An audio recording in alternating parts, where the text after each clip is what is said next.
है वो फिर कदे बुराई नहीं करता, वो कदे बुरा कर्म नहीं करता। सिर्फ कहण मात्र ते सारे कह दिंदे ने कि रब नेड़े है। भगत जी आखदे ने दूसरा कहंदा है कि नहीं रब दूर है। ये दोनों इस तरह झूठ बोलते ने कि जिस तरह कोई कवे जल की माछली चढ़े खजूर, ते कोई कवे कि जल विच पानी विच रहन वाली मछली खजूर ते चढ़ गई। जिस तरह ये गल नहीं ना मनी जा सकती, इसे तरह उन्हां दा ये कहना कि रब दूर है या रब नेड़े है ये भी व्यर्थ है, क्योंकि असलीयत तो वो दोनों वांझे ने। जिहड़ा नेड़े कहंदा है उहदा भी रब नाल कोई संबंध नहीं, जिहड़ा रब नूं दूर कहंदा है उहदा भी रब नाल कोई संबंध नहीं। ते बड़े सुंदर बचन कहे, काए रे बकबाद लायो जिन हार पायो तिनै छपायो। कहने लगे क्यों झक्खा मारदे हो, जिसने उस हरी नूं पा लिया उसने ते उस हरी नूं अपने अंदर छुपा लिया, वो ते चुप कर गया। वो हुण दसदा नहीं, जिहड़ा दसदा है, जिहड़ा उहदी लंबी चौड़ी व्याख्या करदा है, जिहड़ा दूसरिਆਂ ਨੂੰ ਇਹ ਦੱਸਣ ਦੀ ਕੋਸ਼ਿਸ਼ ਕਰਦਾ ਕਿ ਮੈਨੂੰ ਰੱਬ ਮਿਲ ਗਿਆ ਹੈ। ਹਜੂਰ ਬੜਾ ਸੁੰਦਰ ਉਹਦੇ ਸੰਬੰਧ ਵਿੱਚ ਇਹ ਬਚਨ ਕਹਿੰਦੇ ਨੇ, ਪੰਡਤ ਪੜ ਪੜ ਉੱਚਾ ਕੂਕਦਾ, ਮਾਇਆ ਮੋਹਿ ਪਿਆਰ ਅੰਤਰ ਬ੍ਰਹਮ ਨਾ ਚੀਨੈ, ਮਨ ਮੂਰਖ ਗਾਵਾਰ ਦੂਜੈ ਭਾਏ ਜਗਤ ਪ੍ਰਬੋਧ ਦਾ, ਨਾ ਬੂਝੈ ਵਿਚਾਰ बिरथा जन्म गवाया मर जम्मै वारो वार। जिन्ना चिर ਉਹਨੂੰ ਸਮਝਿਆ नहीं, जिन्ना चिर ਉਹਦਾ मिलाप हासिल नहीं होया, ਉਹਨਾਂ चिर पंडित वेदां ਨੂੰ पढ़ के, शास्त्रां ਨੂੰ पढ़ के, सिमरतियां ਨੂੰ पढ़ के बड़ी ਉੱਚੀ ਉੱਚੀ ਕੂਕਦਾ है, ਪੁਕਾਰਾਂ ਕਰਦਾ है। ਤੇ ਜਦੋਂ ਉਹਨੂੰ ਬੁੱਝ ਲਿਆ, ਜਦੋਂ ਉਸ ਮਾਲਕ ਨੂੰ ਸਮਝ ਲਿਆ, ਜਦੋਂ ਉਹਨੂੰ ਪਾ ਲਿਆ, ਉੱਥੇ ਫਿਰ ਕੂਕਾਂ, ਉੱਥੇ ਫਿਰ ਪੁਕਾਰਾਂ ਬੰਦ ਹੋ ਗਈਆਂ, ਉੱਥੇ ਵਿਸਮਾਦ ਦੀ ਅਵਸਥਾ ਬਣ ਗਈ। ਬਚਨ ਆਉਂਦੇ ਨੇ, ਸ਼ਾਸਤਰ ਵੇਦ ਪੁਰਾਣ ਪੜ੍ਹੰਤਾ, ਪੁਕਾਰਨਤਾ ਅਜਾਣਨਤਾ, ਜਾਂ ਬੂਝੈ ਤਾਂ ਸੂਝੈ ਸੋਈ, ਨਾਨਕ ਆਖੈ ਕੂਕ ਨਾ ਹੋਈ। ਜਦੋਂ ਬੁੱਝ ਲਿਆ, ਜਦੋਂ ਸਮਝ ਲਿਆ, ਫਿਰ ਉੱਥੇ ਕੂਕਾਂ ਨਹੀਂ ਨੇ, ਫਿਰ ਉੱਥੇ ਪੁਕਾਰਾਂ ਨਹੀਂ ਨੇ, ਉੱਥੇ ਤੇ ਵਿਸਮਾਦ ਦੀ ਅਵਸਥਾ ਹੈ। ਬਾਬਾ ਕਬੀਰ ਜੀ ਦੇ ਗੌੜੀ ਰਾਗ ਵਿੱਚ ਬਚਨ ਆਉਂਦੇ ਨੇ, ਨਿਵਰੈ ਦੂਰ ਦੂਰ ਫੁਨ ਨਿਵਰੈ, ਜਿਨ ਜੈਸਾ ਕਰ ਮਾਨਿਆ, आलौती का जैसे भया बरेडा, जिन पिया तिन जानिया। ਜਿਹੜੇ ਵਿਕਾਰ ਨੇੜੇ ਸਨ ਉਹ ਹੁਣ ਦੂਰ ਹੋ ਗਏ, ਤੇ ਜਿਹੜਾ ਮਾਲਕ ਦੂਰ ਸੀ ਉਹ ਹੁਣ ਨੇੜੇ ਹੋ ਗਿਆ। ਜਿਸ ਨੇ ਇਹੋ ਜਿਹੀ ਅਵਸਥਾ ਨੂੰ ਮਾਣਿਆ ਹੈ, ਤੇ ਅਲੌਤੀ ਕਹਿੰਦੇ ਨੇ ਮਿਸ਼ਰੀ ਨੂੰ, ਬਰੇਡਾ ਕਹਿੰਦੇ ਨੇ ਸ਼ਰਬਤ ਨੂੰ। ਜਿਵੇਂ ਕੋਈ ਮਿਸ਼ਰੀ ਦਾ ਸ਼ਰਬਤ ਪੀ ਲਵੇ ਤੇ ਉਹਦਾ ਰਸ, ਉਹਦਾ ਸਵਾਦ, ਉਹਦੀ ਮਿਠਾਸ ਉਹੀਓ ਜਾਣ ਸਕਦਾ ਹੈ, ਦੂਸਰਾ ਨਹੀਂ। ਕਹਿਣ ਲੱਗੇ ਇਹ ਅਵਸਥਾ ਫਿਰ ਉਸ ਗੁਰਸਿੱਖ ਦੀ ਬਣ ਜਾਂਦੀ ਹੈ ਜਿਸ ਨੂੰ ਉਸ ਮਾਲਕ ਦੀ ਪ੍ਰਾਪਤੀ ਹੋ ਗਈ। ਗੁਰੂ ਅਰਜਨ ਸਾਹਿਬ ਦੇ ਬਚਨ ਆਉਂਦੇ ਨੇ, ਬਿਸਮ ਬਿਸਮ ਬਿਸਮ ਹੀ ਭਈ ਹੈ, ਲਾਲ ਗੁਲਾਲ ਰੰਗਾਰੈ, ਕਹੋ ਨਾਨਕ ਸੰਤਨ ਰਸ ਆਈ ਹੈ, ਜਿਉ ਚਾਖ ਗੂੰਗਾ ਮੁਸਕਾਰੈ। ਜਿਵੇਂ ਗੂੰਗਾ ਗੁੜ ਖਾ ਲਵੇ ਜਾਂ ਕੋਈ ਹੋਰ ਮਿੱਠੀ ਚੀਜ਼ ਖਾ ਲਵੇ, ਉਹ ਸਿਰਫ ਮੁਸਕਰਾ ਸਕਦਾ ਹੈ ਪਰ ਉਹ ਦੱਸ ਨਹੀਂ ਸਕਦਾ। ਉਹ ਖਾਧੀ ਹੋਈ ਮਠਿਆਈ ਦਾ ਸਵਾਦ ਦੱਸ ਨਹੀਂ ਸਕਦਾ। ਹਾਂ, ਉਹਦੇ ਚਿਹਰੇ ਤੋਂ, ਉਹਦੇ ਹਾਵ ਭਾਵ ਤੋਂ ਅੰਦਾਜ਼ਾ ਜ਼ਰੂਰ ਲਾਇਆ ਜਾ ਸਕਦਾ ਹੈ ਕਿ ਇਹਨੇ ਜ਼ਰੂਰ ਕੋਈ ਮਿੱਠੀ ਵਸਤੂ ਖਾਧੀ ਹੈ, ਪਰ ਉਹ ਦੱਸ ਨਹੀਂ ਸਕਦਾ। ਜਿਹਨੂੰ ਉਸ ਮਾਲਕ ਦੇ ਮਿਲਾਪ ਦਾ ਰਸ ਪ੍ਰਾਪਤ ਹੋ ਗਿਆ, ਉਹਦੇ ਚਿਹਰੇ ਦੀ ਮੁਸਕਰਾਹਟ, ਉਹਦੇ ਚਿਹਰੇ ਦੀ ਰੌਣਕ ਕੌਲ ਫੁੱਲ ਵਾਂਗ ਉਹਦਾ ਖਿੜਿਆ ਹੋਇਆ ਚਿਹਰਾ ਵੇਖ ਕੇ ਪਤਾ ਲੱਗ ਸਕਦਾ ਕਿ ਇਹਦੇ ਅੰਦਰ ਉਹ ਨਿਰੰਕਾਰ ਬੈਠਾ ਹੈ, ਇਹਦੇ ਅੰਦਰ ਉਹ ਪ੍ਰਮਾਤਮਾ ਬੈਠਾ ਹੈ, ਲੇਕਿਨ ਉਹ ਉਸ ਰਸ ਨੂੰ ਦੱਸ ਨਹੀਂ ਸਕਦਾ। ਕਬੀਰ ਜੀ ਦੇ ਸ਼ਲੋਕਾਂ ਵਿੱਚ ਬਚਨ ਆਉਂਦੇ ਨੇ, ਕਬੀਰ ਚਰਨ ਕਮਲ ਕੀ ਮੌਜ ਕੋ ਕਹੋ ਕੈਸੇ ਅਨੁਮਾਨ, ਕਹਿਬੇ ਕੋ ਸ਼ੋਭਾ ਨਹੀਂ ਦੇਖਾ ਹੀ ਪ੍ਰਵਾਨ।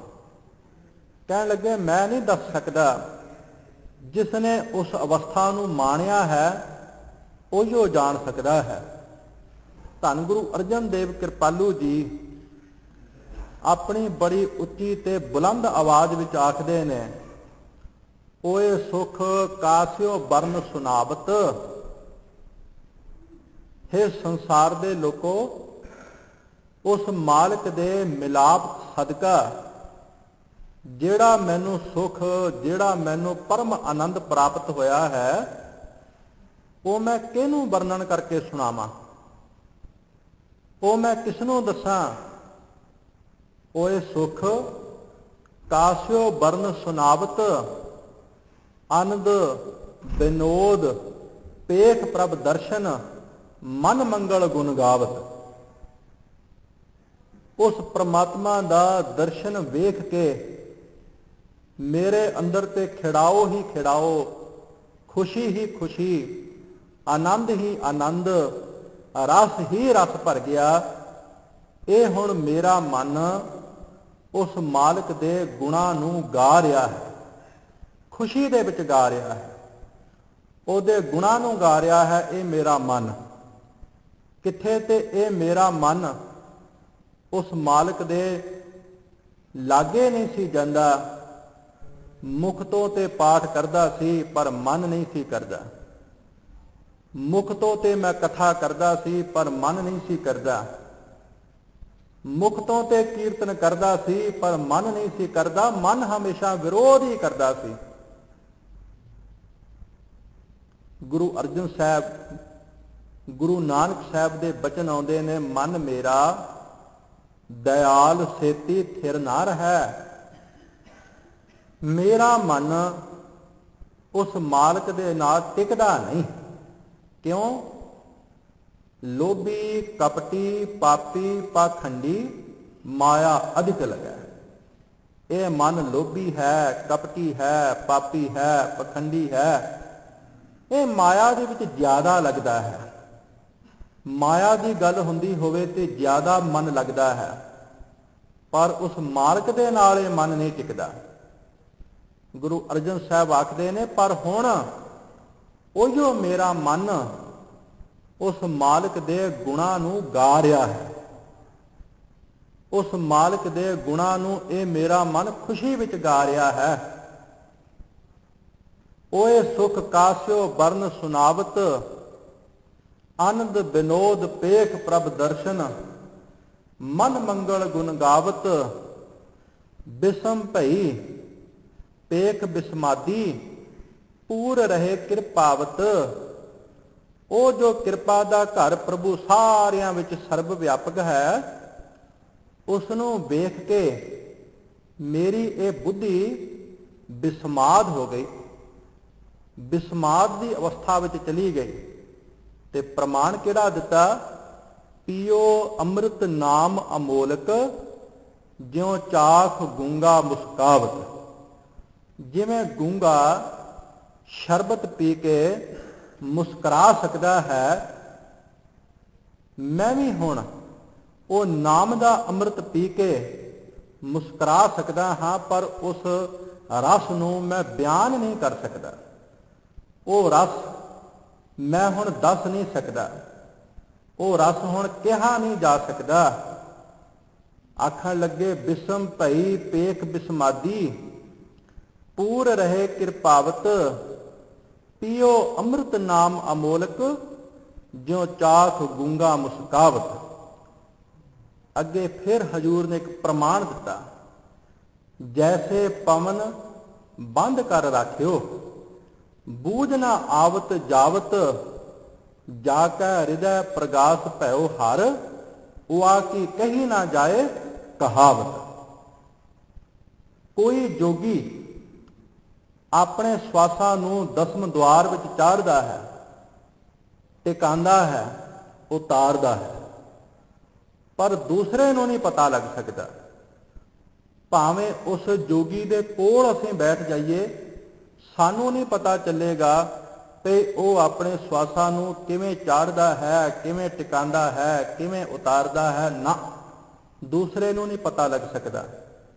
औखा है, कठिन है।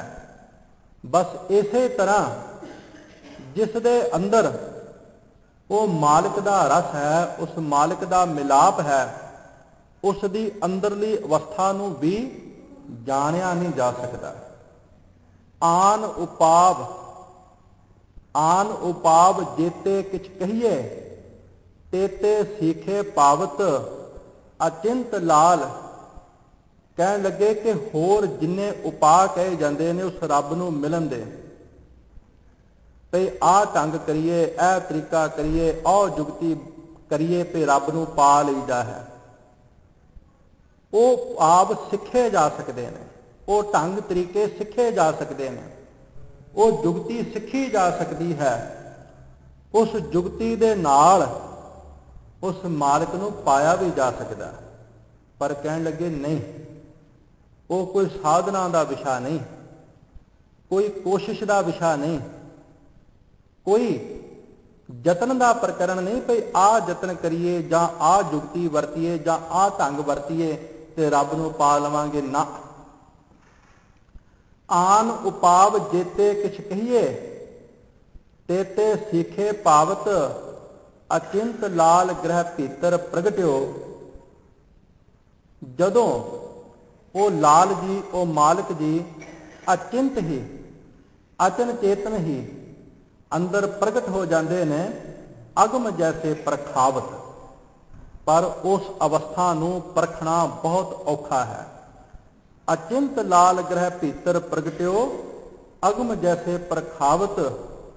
निर्गुण निरंकार अविनाशी, अतुलो तुल्यो ना जावत। वो प्रभु तिन्ना गुणा तो रहत है, निराकार है, अविनाशी है, अतोल है, उन्होंने तोलिया नहीं जा सकता। ते आखिरी तुक विच आखदे ने, कहो नानक अजर जिन जरिया, तिस ही को बनावत। जिस गुर सिख ने उस मालिक दे मिलाप दी अजर अवस्था नूं जर लिया है, वो अवस्था ओनू ही बनाउंदी है। दूसरा कोई उसकी ऐसी उच्ची अवस्था नूं जान नहीं सकता। इस सारी व्याख्या नूं भाई गुरदास जी ने अज दी इस पौड़ी विच सानू समझाया है। सवाल किया, भाई साहब दे अगे सिख ने बेनती की कि भाई साहब जीओ, सिख जदों उस मालिक नूं पा लैंदा है, वो फिर उस मालिक दे मिलाप दी अवस्था नूं अपने अंदर किवें जर लैंदा है। इसका जवाब भाई साहब ने हुण इस पौड़ी विच दिता है। आखदे ने, गुर दरियाओ अमाओ है,